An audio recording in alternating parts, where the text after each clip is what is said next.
নাচলে আধুনিক যন্ত্রের মাধ্যমে ধানের চারা রোপণ কার্যক্রমের শুভ উদ্বোধন করা হয়। নাচল থেকে ফারুক হোসেন ডনের তথ্যচিত্রে ডেস্ক রিপোর্ট।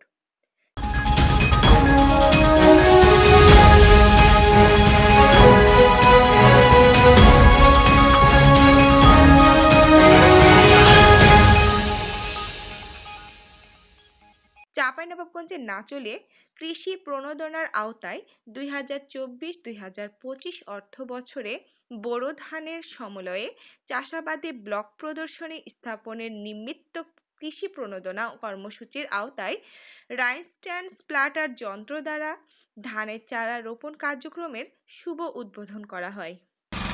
এমনকি জমি যদি ভালো হয়, বিচন যদি ভালো হয়, তাহলে 25 থেকে 30 মিনিটও সম্ভব। আর এই মেশিনে আপনার যেটা সমস্যা বলে কৃষকের বীজের সমস্যা, মেশিনের সেরকম কোনো সমস্যা থাকে না, সমস্যাটা বীজের সমস্যা হয়।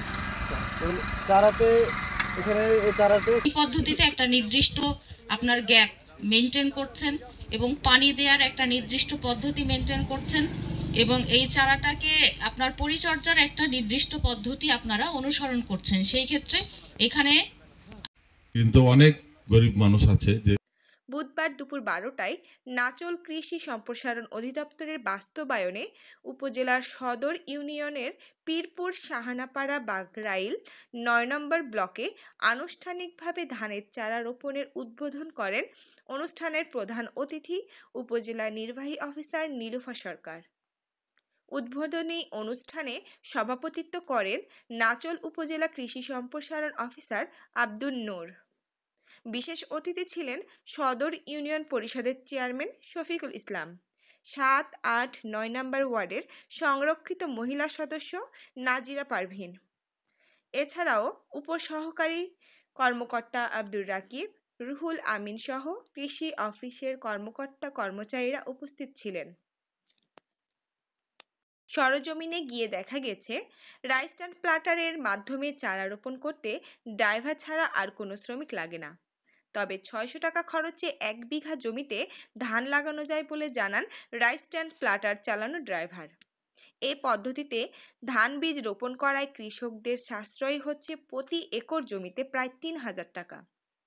কৃষির বিপ্লব ঘটাতে নাচলে ট্রেতে প্রথম বীজ তৈরি এবং রাইস ট্রান্সপ্লান্টারের মাধ্যমে ধান বীজ রোপণ করা হয়েছে।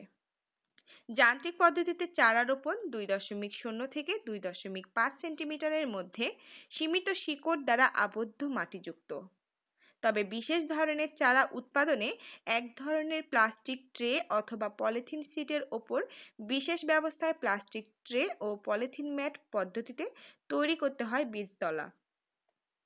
তবে কৃষি শ্রমিকের সংকটই কৃষকদের এই মেশিন ব্যবহারে প্রলুব্ধ করছে বলে জানান স্থানীয় কৃষি সম্প্রসারণ অধিদপ্তর। একটি রাইস ট্রান্সপ্লান্টার মেশিনের দাম 3.5 লক্ষ টাকা। তবে কৃষি ভর্তুকির মাধ্যমে হাফ টাকা দিলেই পাওয়া যাবে এই মেশিন। দিলার জামান বন্যা, ডিসিবি টিভি 24 নিউজ ডেস্ক।